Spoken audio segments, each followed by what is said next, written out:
More fallout over the surprise announcement yesterday that there's a lot less money in the state checking account than anybody thought. The problem originated in the Richardson administration. But Governor Susana Martinez, who's been in office more than 2 years now, never said anything about it. How come? News 13's Tina Jensen is in the Newsplex with that. Tina?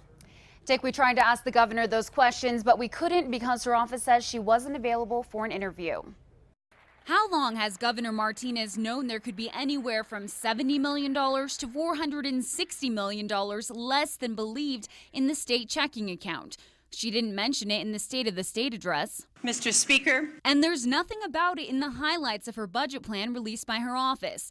But way back in the appendix of that 137-page document is this footnote. A statement from Martinez's office points the finger at former Governor Bill Richardson, saying the issue was caused by the problem-plagued share accounting system his administration bought. The Martinez people say when they took office in 2011, they learned about the problem and have been trying to fix it but didn't realize how bad it was. And now, 2 years later, it's still not fixed. Since we've identified it, it's been a slow process, partly because we didn't have the bandwidth, we didn't have the technical staff internally to help us diagnose this. The DFA says if the shortage is $70 million, as they now think likely, there would still be more than enough money in the reserve fund. But if it's the $460 million that legislative auditors put out as a possibility yesterday, the reserve would fall far below the 10% that's usually been the policy. So the $400 million would be something less than 8%? More like 3%. Yes, that's right.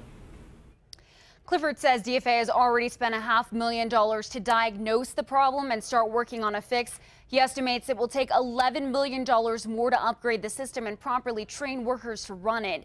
And it will cost even more to figure out how big the shortage actually is. Back to you. Okay, Tina. State Auditor Hector Balderas said today that he asked the legislature in 2007 for money to audit the share system. Lawmakers did appropriate $150,000 for that purpose, but Governor Richardson vetoed it.